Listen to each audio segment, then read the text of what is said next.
Hello and welcome to the Max Revenue Show. I'm your host, Trey, along with the Zen Master of Commercial Insurance, Micah Solis. Micah, how are you today?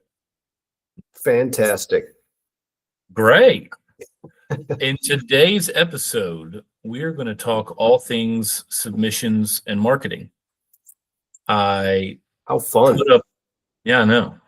So before we do that, let's get into today's sponsor, Insurance Xdate. Generate leads, win new business. Insurance Xdate is where new business begins. Industry relevant data delivered on a software platform built for sales, not research. Identify and engage with prospects in minutes. Keep track of your opportunities and get production done. Link to a free trial in the show notes. All right, on to submissions. Micah, give us kind of a broad overview of the submission marketing landscape. I was at two different agencies when I was in production, and you've been at two or three yourself. So give us an idea of what we're looking at, because every agency handles it different. So lay the foundation first. Yeah, I think there's a couple different silos. One is producer is extremely involved, basically does the marketing yourself.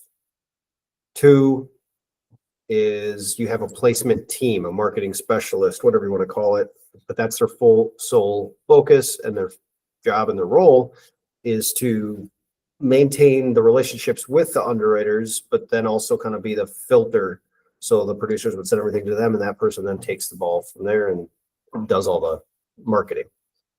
And then I think the third silo is maybe you got yourself as a producer, and maybe an account manager. So their main focus isn't necessarily placement or marketing. They're more of service, but they do help on the renewals mainly.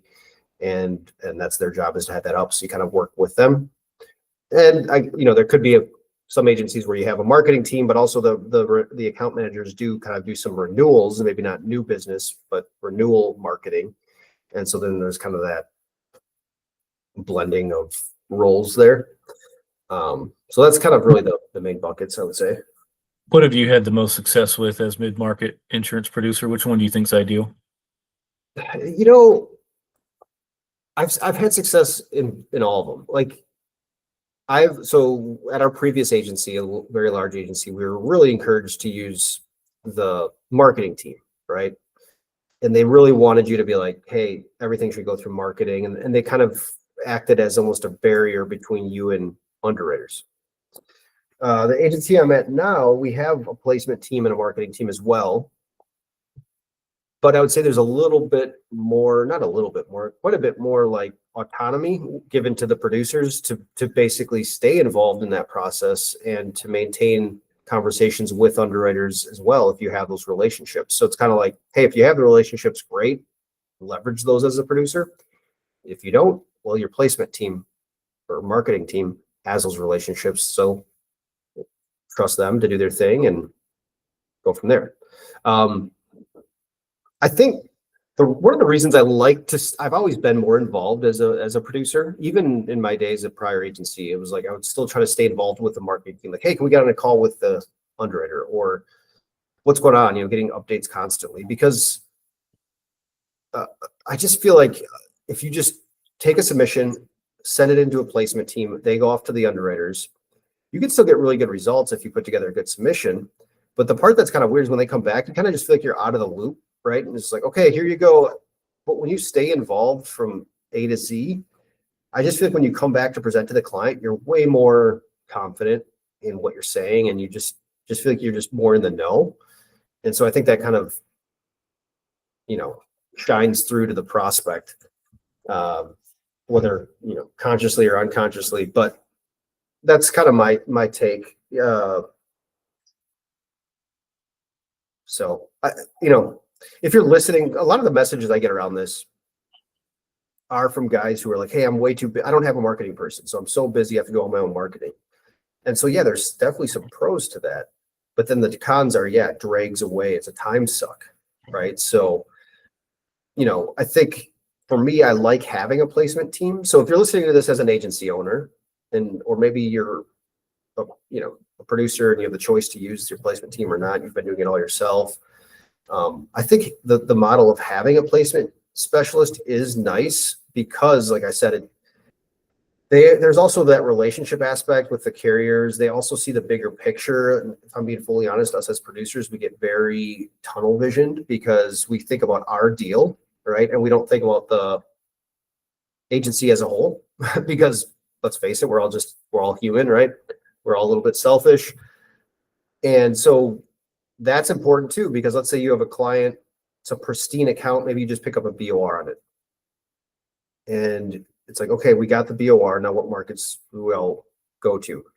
And so maybe as a producer, you really like a guy at carrier A, but carrier B or C would be just as good, but needs their mouth fed, right? So there's that whole side of it too, where it's like, you got to feed mouths, right? As an agency, that's just important. And if you only feed one mouth, eventually you're going to lose access maybe to, or those relationships will be so poor that you're really not going to get any favors or just good pricing from those other carriers that you have. So I think having that placement person helps see the bigger picture a little bit. That's one other reason I think it's good to have them at least involved.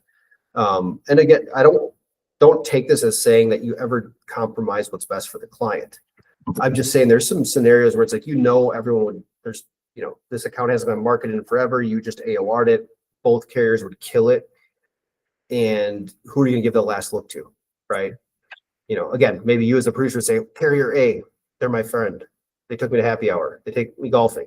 But maybe the placement guy's like, dude, we haven't placed any business with carrier B. Can we maybe give them this one or give them the last look on this one or whatever? And so those are all just different factors I'm just raising.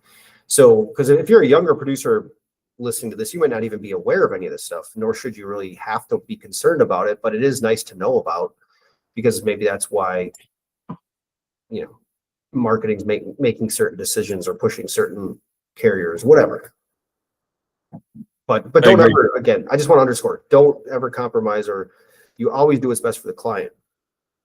And so like another scenario that could pop up, I had this come up several times. You get the AOR, so you've already been hired. The account's fat, is super fat, the current carrier, right? Now, what do you do when you go to those other carriers? Right? Do you say, hey, if you just shave them off 20 grand, you'll be fine. But what if someone's willing to come off 60 grand, right? 100 grand, whatever the number is. Then you go back to that carrier and be like, wait, you don't have to say that much. Kind of like, to me, I think that's a kind of borderline not doing what's best for the client. I get you're trying to manage those relationships, but how I kind of solve for that is I give everyone the same target price and say, here's the target price. Expiring is 100K. That's the target. And I give the underwriters I've given the submission to a full background. Like, hey guys, we just got this on AOR. Based on my data, they're overpaying. I think they really should be about 20% less. However, you're not the only underwriter I've gone to. We have 3 other underwriters looking at this. I just want to be full disclosure, but that's the situation. Because I think that way then it solves, you can give people a target price without compromising what's best for the client, because there's the unknown factor, right? So this is where the underwriters still don't know where those 2 other carriers will be at. So current client, for simple math, is paying 100K. You'd give them a target of 80K because that's what you firmly believe they should be at.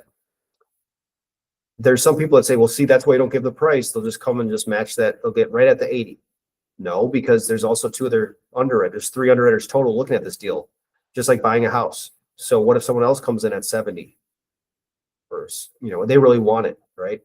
And so that seemed to work really well. I believe it's one of the fairest ways to do things, because again, everyone wants the last look. Everyone wants, to be in control, but it's like, you're trying to keep everyone happy, but ultimately you got to remember the main thing is do what's best for the client. So I got way down a rabbit hole here, but I think it's important. I'm just kind of free flowing. No, it's good. You're free balling. I can go with that. Yeah.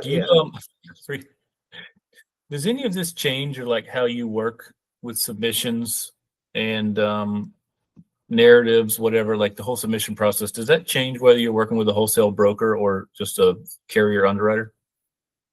Yeah, I mean, yes, it does. I feel like this is probably bad to it, but I feel like with wholesale brokers in the E&S market, like their standards are almost lower. Like they don't and they know they're going to get shopped a lot. Like I feel like wholesale brokers will shop an account every year for you, right? Like even if you don't even tell them to, some of them will just do it.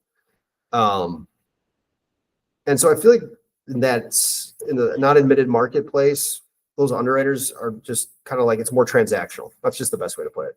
Not always the case. So I don't want to make a blanket statement, but that's just my observation. Do you find that wholesale brokers are more upset when they don't get the deal or carriers? Because wholesale brokers are going out, they're like, they might be sending out to 6 to 12 markets, so like at least when I was in production, maybe it's just my wholesale brokers. If a wholesale broker didn't get it and they worked it, they get real spicy. Whereas, if I was with an admitted, maybe it was less likely. I don't know. Do you experience the same? Not really, because I actually only use, for the most part, one wholesaler when I go to market myself. And the funny thing is, as an agent, especially if you're out here preaching AORs are the best and the only way or whatever, the funny thing is if you're going to use multiple wholesalers, you're kind of doing the same. You're basically not following the advice that you're giving, right? You're telling your clients to use one agent, but then you go and use two different agents when you have to go to the non-admitted market. Oh, snap. I never even thought about that. Yeah. So I've always trusted, until I don't have a reason to trust. Again, now I don't use one wholesaler on every account. So then how I would keep them accountable, the way I kind of do it is like, you have your head in the market, right? So you're getting other policies on other competitors or prospects, and you see what their rates are. You see the carriers they're with, even if it's not admitted. And so if you see something that your current guy hasn't done, it's like, maybe you talk with another wholesaler, right, at that point, and just say, hey man, can you market this one or whatever. So the main thing is keep relationships with a couple wholesalers. But when I go to market on one specific account, I generally only use one wholesaler. The only way to spot check is you can ask for a market list, and you probably should. I always do, just to show to my clients anyways. But you could take that, if like you think the pricing just seems out of whack, you could take that to another wholesaler. Be like, hey man, I don't know, my gut just doesn't feel right on this thing. Like the wholesalers tell me this. I don't know this at not admitted market as much. Here's the list of where they go on. Here's the pricing. Does something seem out of whack? And a quick story on that. I had a client way back in 2016. And again, this is when I was at the agency where like you're not involved on new business, but on the renewal stuff, you're still involved because it's you and the marketing or your client manager that were doing the renewal marketing. At the time, I think the agency's changed their model a little bit now. But anyway, so we get a renewal back from a wholesale broker, and the company had grown a lot. It was like their second year in business going into their third, and they just blew up, And anyways, the premiums like doubled, right? Or tripled. Like it was crazy. And the rate didn't go down at all. And I was like, dude, their sales went from like 2 million to 8 million. Like you can't tell me, I don't know, maybe the rate went down like a penny. It was like flat or whatever. And so I got the list of markets, and this is where I made a mistake, but I presented to the client first. I said, hey man, I just want to get this in your hands early. And he didn't really take it that well. He's like, and I was like, yeah, this is the markets I went to. And so I got back afterwards, and it was just sitting in my gut, like something's off here. And so I called my buddy, my other friend who's a wholesaler, the guy that I usually use. Long story here, why I wasn't using him in the first place. But I called him. I said, hey man, here's the situation. He's like, send me the market list, send me the premiums, and let me see. He looks at it, he's like, dude, this is way out of whack. Well, he comes in, quotes everything. We shaved off like 50%, dude. And then I have to call the client back. And I'm like, hey, Bob, when I presented to you the other day, I just kind of left that meeting like I wasn't feeling great about it. So I made some calls, and actually we got the price down 50%. And so we actually moved it, changed wholesalers and all that stuff prior to binding. So there was no like minimum earned or anything. And the funny part of the story is I could tell ever since that point that our relationship kind of changed with the client. Cause like we had a super good relationship. I feel like he trusted me. And then after that, he kind of lost some confidence. Yeah. Double checking all your work. It sucked because I was the one who took the initiative to call my wholesaler on my own. Like he never told me, hey, go get some other options. I just kind of felt like just reading his vibes and like the energy. And so then the next year, did we get AOR'd on it? And then he was kind of just weird, he's distant. And I'm like, whatever, man. And he called me out of the blue like 2 years ago. Like this was like 5 years later. He's like, hey man, what's going on? I'm thinking about starting this other venture.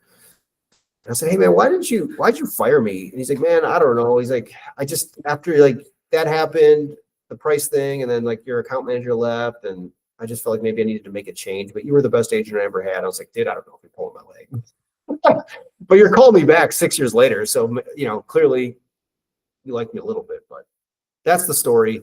That's so the importance of like, if you're listening as a producer, you got to find a way to kind of keep your wholesalers honest somehow, right?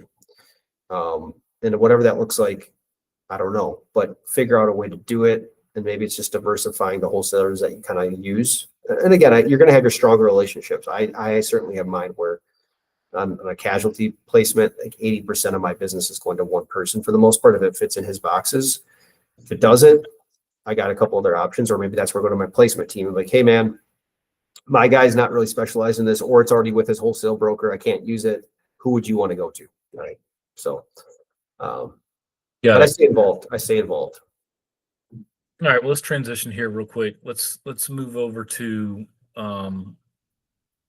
what a good submission looks like and why it is so important to have a good submission to actually get an underwriter's attention. I feel like this is production 101, but let's revisit why it is so important to not have a half-ass submission and what a good submission looks like. Yeah. Why? I think we all know this. You can go on LinkedIn. It's like clickbait, right? Like everyone just gets all excited when you put something on quality submissions. If you ever want to go get 100 likes, just go put up a post on to get a good submission. So yeah, but it'll be from all the underwriters. All the underwriters will be giving the thumbs up. Yeah. No, for sure. The reason it's important. I mean, I think, okay, you got an underwriter sitting at their desk, and you have a construction company sitting 50 miles away in a different city.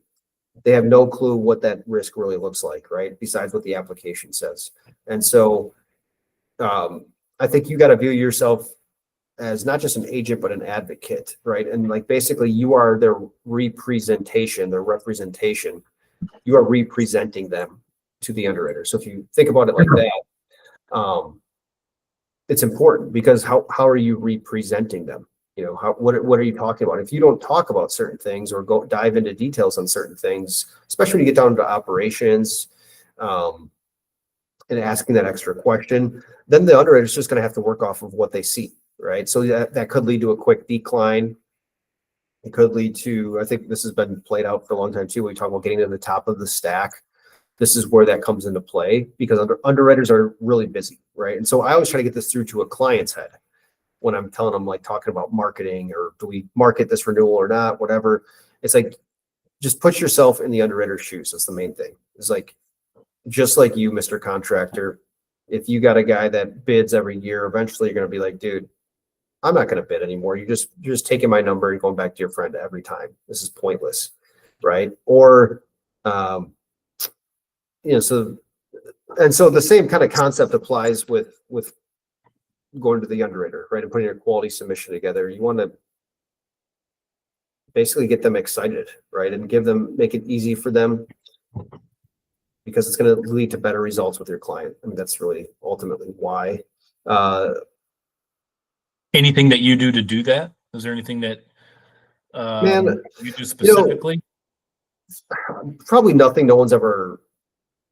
Nothing like unique. I mean, I do a narrative, which I guess is rare because a lot of people in the marketing side are like, oh my gosh, you have the best submissions ever. I'm like, I don't even do anything that special. I have a narrative. I talk in detail beyond just the supplemental apps. That's the main thing. So you got obviously your loss history, the lists, your supplementals. But I think just a narrative explaining certain things and asking that extra question goes a long way. But then I think the most important thing is a conversation. And so even if you use a placement team, hey man, send it out, let me know when it goes out. And then the next week, make a call to those 4, like at least if they send it out to 5, let's say you control the account, but there's 3 that you're like, man, these are the 3 that I think are the best for it. Pick up the phone, just make a quick call, be like, hey, Susie, it's Micah. I just want to make sure first of all, you didn't have any questions, that you got the submission, and let me know if we can talk a little bit. I just want to talk through kind of the sales, how they're generated in their client base and the type of work they do. That goes a long way, I think. So pick up the phone, talk. Do you wait? So like, obviously a lot of times not everybody has all their loss runs in at one time, or you have to wait. Mm-hmm. They've got, 24, but they don't have 21 or whatever. Do you wait until you get it all in one submission and then send it out so it's all organized and tight and well? Or are you like the kind that just like sends off the sup and the accord to just like reserve the market, and then you just send stuff as you can? What do you do there? Man, it really depends on your situation, because like if you AOR something, then you can wait a little bit, right? But you could also AOR, but timing's kind of tight because the client maybe waited too long and you're within like 40, and you're just like, dude, I just got to get the submission out just so the underwriters can like market, not to reserve a market, but just to start to think about it, get it on the radar. So those are, but yeah, if you're in a competitive bid situation or quoting, I've done this before, I'll admit it. Like if I do my due diligence and then I go to the client and say, hey, these are the two markets I need to go to market. Your guy can go everywhere else, but here's the two I want. And if they give me the green light, here's what what I'll typically do is I'll say, okay, we need to get on a phone call. I got to fill out the application with you. I'm gonna get all this is what I all need. Get all that. I send the submission out and then I request loss history. So, because I don't, and I've already had the talk with the buyer, like, hey, if your agent tries going here, just so you know, he's going to be blocked. So I'm not like trying to play games that way, but I just don't want to have to go back and forth with rescinding letters and all that stuff. So I just do that first, and then it seemed to work really well for me. I've written a lot of new business this past year, last couple of years when I have to quote, and that works extremely well. Ideally, perfect world, yes, I want all the losses and everything. Now, usually if I don't have full loss history in my narrative, I will say to the underwriter, like, hey, full losses are coming. I talked with a client. There's one GL claim, but beyond that, they're really clean. You will have this in the next week. Here's the full, submission otherwise. So to answer your question, I try to go the full submission. The only outlier is usually the loss history. And it's just if it's for a strategic purpose or like timing is running out or something like that. Okay, you have a risk. You can see that they are improving, or even if it hasn't necessarily reflected yet, let's say they've been on a downward trend, they've parachuted in all these people, lost control, this, that, and the other, and you can see that they've taking it serious, whereas maybe they didn't have it in the past. Like maybe that's actually how you won the BOR, is by bringing in like some type of loss control or whatever. How do you position or sell the like we're improving but you can't see it yet risk to the what does that look like? No, that's a great question, man. And this is actually some of the most rewarding deals you'll win are the people that you take over that like their losses don't reflect really who they truly are, maybe, right? Or maybe they did in the past, but they've changed. And when you can win those and truly change or be one of the people who helps the company change, it's very rewarding. One thing that comes to mind is, again, well, there's two things. One is you got to have a conversation with the underwriter to fill them in, because you got to sell. It's like a real estate agent that's selling a house that's maybe in a crappy neighborhood, right? You don't lie about all the crappy parts of it, but you just highlight the positive parts of the house. Okay, so if it's on a busy street, you're not basically making that be the center of attention. You address it, but the center of attention is how beautiful the inside of the house is, how quiet it is. You can't even hear the backyard, and it's really only busy on in the mornings from Monday through Friday, but on the weekends when you're back, it'll be that's kind of what you're doing, but with a risk. A cool story for me actually it's actually one of my bigger accounts. They're probably about 80 in revenue. I won it like 2 years ago, but I cold call, get in there, get the AOR. We get hired, dude. Literally when I AOR'd it 9 months prior, now it was on the previous policy term, but 9 months prior they had a death claim, $6 million payout. Okay. They had video footage. They had a police report stating it wasn't really their fault. There was a distracted mother, unfortunately, with her kids, drove up underneath the back of their semi truck. But anyways, their insurance company paid the full $6 million, and then 2 years before that, they had a fire claim where 4 or 5 Peterbilts started on fire. So that was like 800,000. So they had a couple of things like that.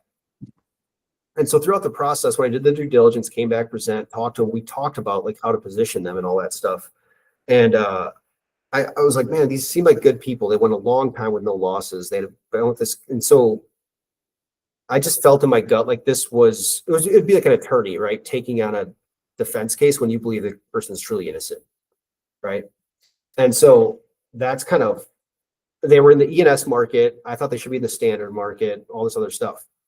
So a couple things that we did there. One is set up like the conference calls right away, have in-depth conversations, get loss control out there so they can meet these owners, talk with them themselves. The other thing that we did was corrective actions for all the claims. So like specifically, here's the major claims. Here's what we did to make sure those never happen again, right? The third thing was just providing some of that extra evidence, like the video footage and the police report. I sent all that to the underwriter on that major death claim to basically say this was not our client's fault. And then the last thing I did, and now I only do this if it's in my client's favor, but I showed 10 years of loss history because you could see they were sterling from like 2012 up to like 2020. And then they just had a rash of like stuff happened, right? Over like a 1.5 year mark. So anyways, the cool part is we got them out of the E&S, put them with the standard carrier, improved coverage significantly, consolidated carriers. We saved them like over 100 grand. I think 150 grand or something. Literally one policy period, 2 policy periods later, one year later, essentially from this death claim. So That's crazy. yeah, but that kind of gives you hopefully some look behind the curtain as to what I'm doing, or kind of my thought process, I hope, of how you guys can do that, listening, like, hey, if I got a sticky client, like, how can I kind of help? You have to believe, you don't want to lie to the underwriters either. So that's another thing I want to add. Like, I have to believe like this person's actually serious. Now, if they're not, maybe then it comes when I do my submission to the underwriter, it's just going to be laying out the facts, but I'm not going to sit there and embellish and make them seem like they're some awesome account when they're really not, because that will burn you on the back end as well. So I only do that if I feel like the client's legit.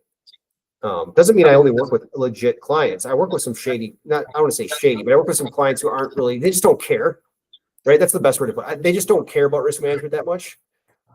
They don't want to have claims, of course. They're not fraudulent, but they're just like, checking boxes. Of course, I work with people like that. I think we're lying if you think, or your ego's way too inflated if you think you only work with the best clients in the world. Chances are you have a variety of clients. That's a very judicious way to say that. Yeah, and so on those guys, it's not like I, of course, kick them to the curb, but but I'm not lying about what they're doing, but I still would highlight the good things. One other thing that I want to talk about is leading with the elephant in the room. I've always liked this saying. I came up with it, I think. I don't know. But like if there's something awkward or an elephant in the room, so to speak, lead with it. So like on that $6 million death claim, I led with it right away in my narrative. I was like, hey, you're going to see their losses suck. They had this, this, and this, but let me tell you why I believe this is a great risk. And you can still get a lot of money for it. And have, it can be a very profitable account for you. That's kind of what I'm trying to come back to for the underwriters is why they can be a good long-term profitable account. So put yourself in the underwriter's shoes. How are they going to make money on this account? That's what you should be thinking. Yeah. Hey, quick side note. One of the problems that I've had, especially going longer than 5 years, especially in like an E&S market, when you have everything's like monoline, is finding all those different carriers and also those different policy numbers, especially with an unorganized person. You go back and you try to get them to find something older than 5 years. Hell, they don't even know who they were with 2 years ago, much less 7 years ago, or like how to even find it. They don't remember the agent. They don't remember the carrier, so it's like you have a little bit different there. Well, a lot of your stuff's admitted, but I mean, you run into that. How do you navigate that? When the client doesn't know who they were with 5 years ago? Yeah, or 6 or 7 or 8 or 9. Yeah, I mean, well, if they don't know 7, 8 years, I'm just not going to show that loss history. But if they don't know who they're with 4 or 5 years ago, usually what I start doing is asking for certificates. I'm like, hey, give me a certificate.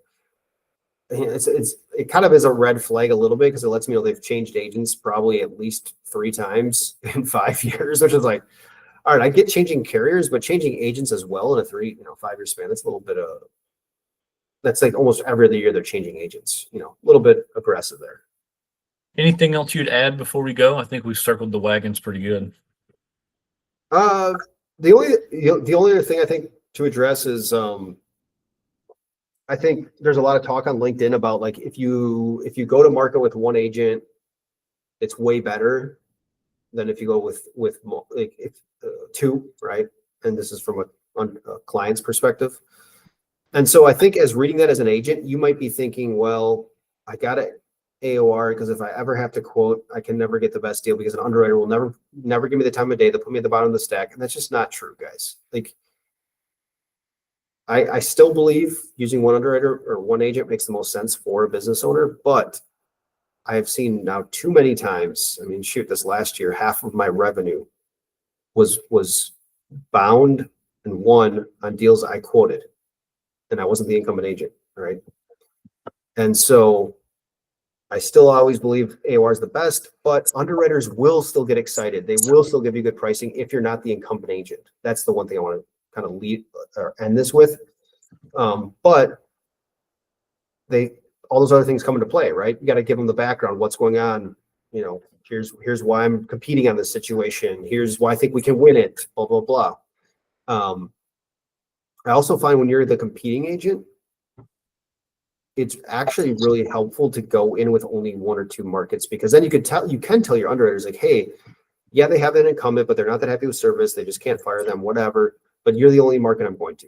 And I really feel confident with you. Here's why, blah, blah, blah. Or it's just you and one other carrier, but this is mine to win. Now, here's the deal. Once you start winning a couple of these deals, and if you do what you say you're going to do to your underwriters, you're going to build a lot of trust with them. And then they're going to do favors for you. They're going to turn around deals in like a week. I just won a deal October 1st, dude. I had literally 7 days to turn, not even, I think I had like September 21st or 2nd, I sent in the submission to a carrier, got a quote turned around in 3 business days by Friday, was presenting it. We saved the client 30 grand. I picked up 15K of new revenue. That was a standard market. So this is the stuff you don't hear on LinkedIn. Like, you know what I mean? You want everything to be cookie cutter, right? Like, get the quality submission, get it out 60 days in advance, do this, do that. That'll get you your best pricing. Well, it's not always true. If you have really good relationships and your underwriters know that you're not BSing around and that you are going to deliver and do what you say you're going to do, then guess what? You can turn around a quote in 5 business days, save the client 30K, look like a rock star, get a new 15K account because you and this underwriter have done this on the last 4 deals together and you've been crushing it for them, right? So that's how that's just important to know. So I just want to say that because I see it. So that's the truth. That's what's going on in the trenches. Well done, sir. Well done. All right, let's leave it there, guys. We appreciate you listening. All the links in the show note, links to Insurance Xdate, links to the Max Revenue Letter, our weekly newsletter, and a link to the Producer Playbook. Basically, Micah's step-by-step process for taking a cold call to a closed deal. So with that, we bid you adieu. Thanks again, and we'll catch you next week. Adios.